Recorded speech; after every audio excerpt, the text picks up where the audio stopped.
দাস একজন medical doctor.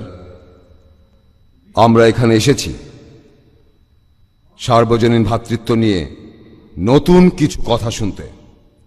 আমরা এখানে ইসলাম ধর্মের ওপর কোনো লেকচার শুনতে আসিনি।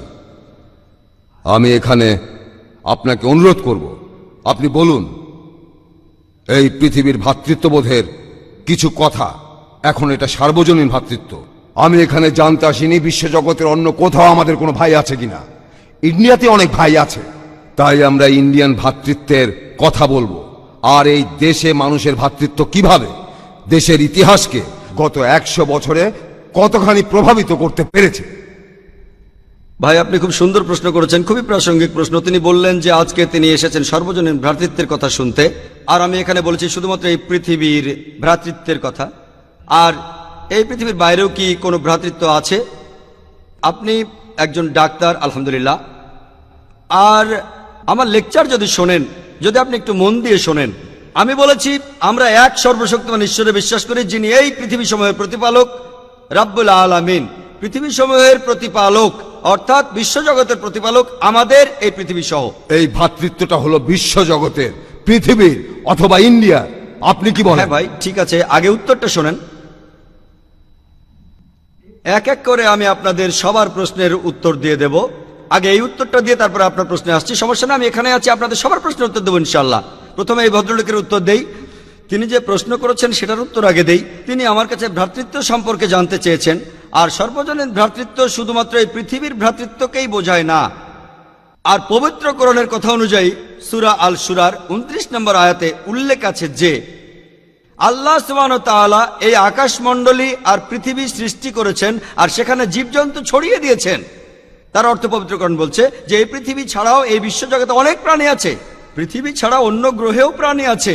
বিজ্ঞান এখনো এটা প্রমাণ করতে পারেনি যে পৃথিবীর বাইরেও আরো জীবন আছে। আপনারা জানেন যে বিজ্ঞানীরা এখন রকেট, স্যাটেলাইট, আরো কত কিছু এগুলো পাঠিয়ে দেখছে যে কোথাও প্রাণী আছে কিনা। এখনো প্রমাণিত হয়নি। বিজ্ঞান বলছে এটার সম্ভাবনাই বেশি। তবে কোরআন বলছে এই পৃথিবীর বাইরেও প্রাণ আছে। আমরাও এটা বিশ্বাস করি। সর্বজনীন ভ্রাতৃত্ব শুধুমাত্র এই পৃথিবীর জন্য নয়, এটা অন্যান্য সমস্ত পৃথিবীর জন্য। আর আপনি ঠিকই বলেছেন, এই ভ্রাতৃত্ব ইন্ডিয়ার জন্য, পুরো পৃথিবীর জন্য। আর এই ভ্রাতৃত্ব বজায় রাখার জন্য যদি আমার লেকচার শুনে থাকেন তাহলে সেগুলো আমি বলবো না। আমাদের কিছু নৈতিকতা থাকা উচিত যে কোনো একজন মানুষ অন্য কোনো মানুষকে খুন করবে না, সে ডাকাতি করবে না, সে দান খয়রাত করবে, প্রতিবেশীদের ভালোবাসবে, কারো পেছনে নিন্দা করবে না। সে খেয়াল রাখবে যখন সে ভরপেটে থাকে তখন যেন তার প্রতিবেশীও ভরপেটে থাকে। সে খেয়াল রাখবে সে যেন মদ পান না করে। মাদকদ্রব্য সর্বজনীন ভ্রাতৃত্বকে ছড়ানোর পথে একটা বাধা। পেছন থেকে নিন্দা করবে না, সে কারো নিন্দা করবে না। আর এভাবে কাজ করলে সর্বজনীন ভ্রাতৃত্ব শুধুমাত্র ইন্ডিয়ায় নয়, শুধু এই পৃথিবীতেই নয়, পুরো বিশ্বজগতে বিরাজ করবে। হতে পারে যে আপনি আমার পুরো লেকচার মন দিয়ে শোনেননি। আমার লেকচার আলহামদুলিল্লাহ এই বিষয়টার উপরই ছিল সেটা। আর এখানে আমি ইন্ডিয়া, আমেরিকা, এই পৃথিবী আর পুরো বিশ্বজগতের কথা বলেছি। আর এটা শুধু তখনই বিরাজ করবে যদি সব ধর্মের অনুসারীরা বিশ্বাস করা শুরু করে যে সৃষ্টিকর্তা, পুরো মানবজাতির স্রষ্টা, সকল প্রাণীর স্রষ্টা, হোক সেটা ইন্ডিয়ায়, হোক আমেরিকায় অথবা পৃথিবীর বাইরে, আমাদের সৃষ্টিকর্তা কেবলমাত্র একজনই। আর প্রত্যেকটা ধর্মেই আসলে বলে থাকে একজন সৃষ্টিকর্তার কথা, যেটা আমি আগেই খুলে বলেছি। ঈশ্বরের ধারণা সম্পর্কে বিস্তারিত জানার জন্য আমি একটা লেকচার দিয়েছি, প্রধান ধর্মগুলোতে ঈশ্বরের ধারণা। এখানে অন্যান্য ধর্মে ঈশ্বরের ধারণা সম্পর্কে বিস্তারিত বলা হয়েছে, যেমন শিখ ধর্ম আর পার্সি ধর্ম ইত্যাদি। এখানে বিস্তারিত বলা আছে। যদি আপনি আরো বিস্তারিত জানতে চান কিভাবে ভ্রাতৃত্ব বজায় থাকবে, আপনারা আমার এই ভিডিও ক্যাসেটটা কিনে নিয়ে গিয়ে দেখতে পারেন। এই ক্যাসেটটা বাইরে যে কোনো ভিডিও দোকানে পাবেন। আমার প্রথম প্রশ্নটা হলো, সর্বজনীন ভ্রাতৃত্বের নাম দিয়ে আপনি ইসলাম ধর্মের বিজ্ঞাপন দিচ্ছেন, আর এর উপর ভিত্তি করে দয়া করে পরিষ্কার করে বলবেন এই সর্বজনীন ভ্রাতৃত্ব এটা আসলে কি? যদি আপনি সর্বজনীন ভ্রাতৃত্বের কথা বলেন তখন আপনাকে সব মানুষের ভ্রাতৃত্ব মেনে নিতে হবে, হোক সে মুসলিম অর্থাৎ ইসলাম ধর্মের অনুসারী অথবা অমুসলিম, যাদেরকে আপনি কাফের বললেন। এখানে আপনি বলতে পারতেন মুসলমান ভ্রাতৃত্ব, তাহলে ঠিক হতো। ভাই, আপনি বললেন যে সর্বজনীন ভ্রাতৃত্বের নামে আমি ইসলামের বিজ্ঞাপন দিচ্ছি। মনে করুন আমি সবচেয়ে ভালো কাপড়টার মার্কেটিং করছি। ধরেন রেমন্ডের কাপড় সবচেয়ে ভালো, তাহলে তো আমি রেমন্ড সম্পর্কে ভালো কথাই বলবো, যদি রেমন্ড সবচেয়ে ভালো হয়। যাই হোক, আমার কোনো রেমন্ডের কাপড় নেই, এটা একটা উদাহরণ।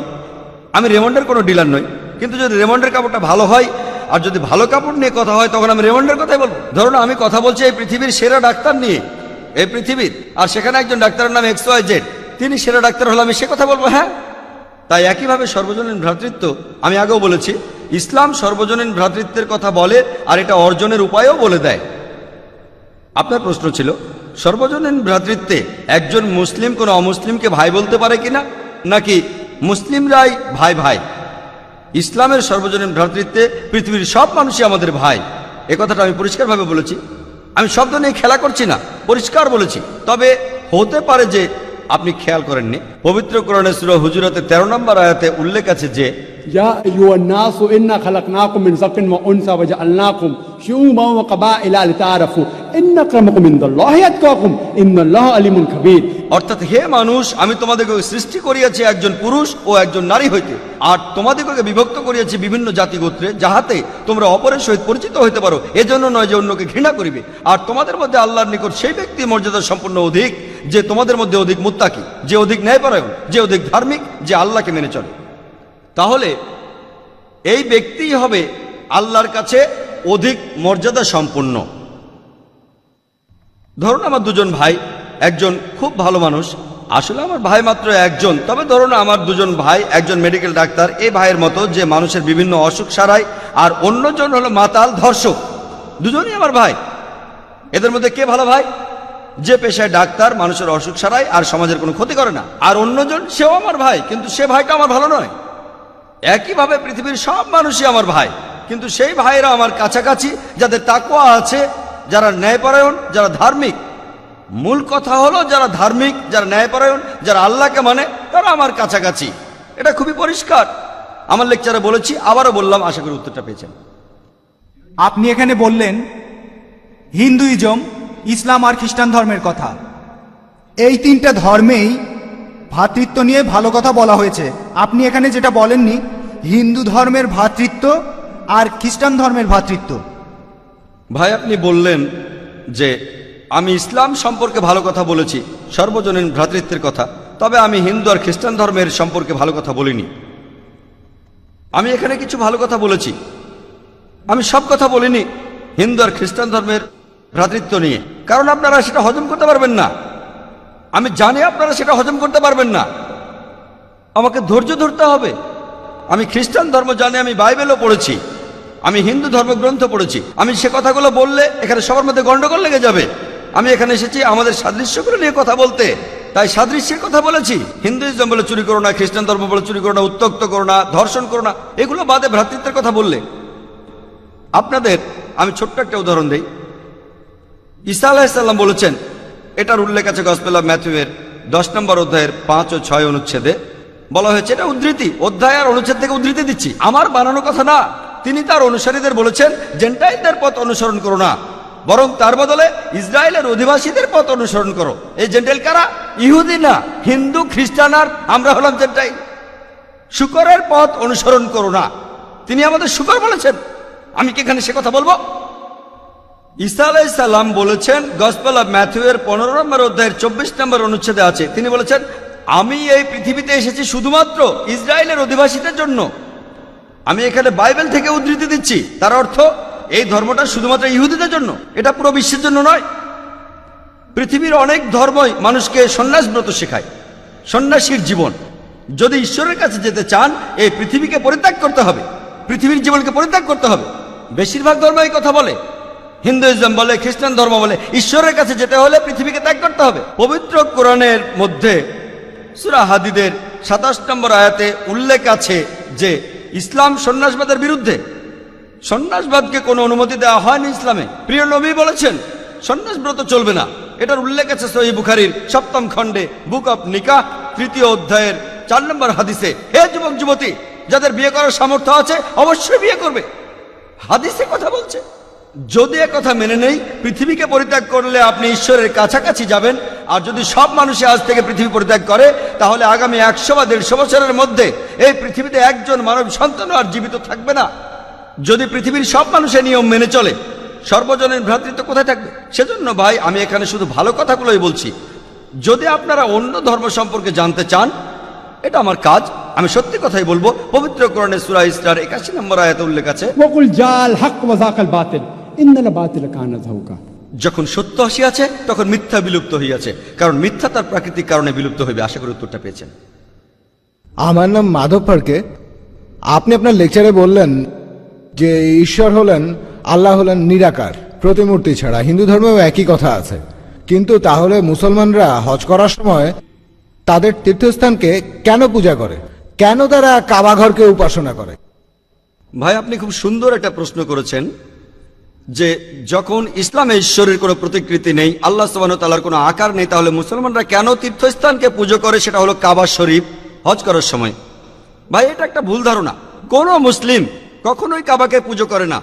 এটা ভুল ধারণা অমুসলিমদের মধ্যে যে মুসলমানরা কাবা শরীফকে পুজো করে। আমরা কেউ কাবা শরীফকে পুজো করি না। আমরা পুজো করি একমাত্র আল্লাহ সুবহানাহু ওয়া তাআলাকে। তাকে আমরা পৃথিবীতে দেখতে পাই না। আমরা যেটা বলি যে কাবা শরীফ হলো আমাদের কেবলা। কেবলা একটা আরবি শব্দ যার অর্থ হলো একটা দিক। কাবা হলো আমাদের কেবলা, কারণ আমরা মুসলিমরা একতায় বিশ্বাস করি, সব সময় একতা। যেমন ধরুন আপনি যখন প্রার্থনা করছেন আল্লাহ সুবহানাহু ওয়া তাআলার কাছে, যখন সালাহ আদায় করেন, কেউ হয়তো বলবে উত্তর দিকে মুখ করে দাঁড়ায়, কেউ বলবে দক্ষিণ দিকে মুখ করে দাঁড়ায়, কেউ হয়তো বলবে পূর্ব দিকে, কেউ বলবে পশ্চিম দিকে। কোন দিকে দাঁড়াবো? আমরা একতায় বিশ্বাস করি। আর এই একতার জন্য পুরো পৃথিবীর সমস্ত মুসলমান আমাদেরকে নির্দেশ দেওয়া হয়েছে যে কিবলার দিকে মুখ করে দাঁড়াতে হবে। এটা পুজো করা হচ্ছে না, এটা একটা দিক। আর প্রথম যারা পৃথিবীর ম্যাপ এঁকেছিল তারা ছিল মুসলমান। মুসলমান যখন পৃথিবীর ম্যাপ এঁকেছিল, সেখানে দক্ষিণ মেরু ছিল উপরে, উত্তর মেরু নিচে, আর কাবা ছিল একেবারে কেন্দ্রে। পরে পশ্চিমারা আঁকলো, তারা ম্যাপটাকে উল্টে দিল, উত্তর মেরু উপরে, দক্ষিণ মেরু নিচে। আলহামদুলিল্লাহ কাবা এখনো সেই কেন্দ্রেই আছে, মক্কা এখনো কেন্দ্রে।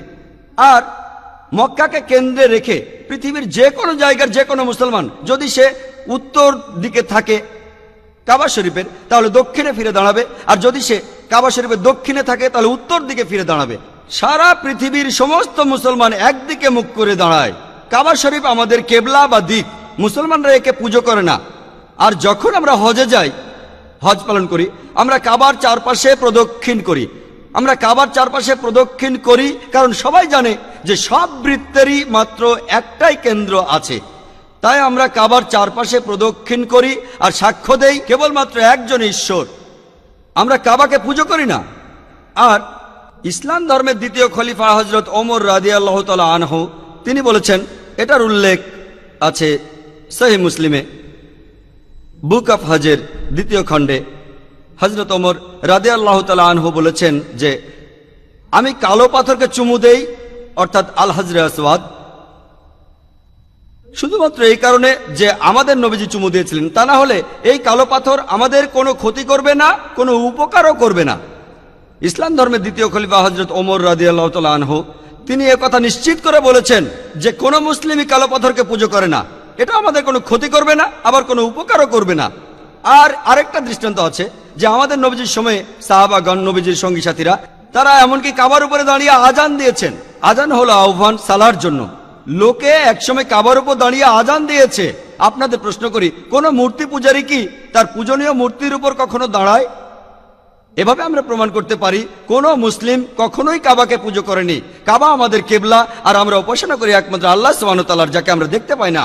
আশা করি উত্তরটা পেয়েছেন।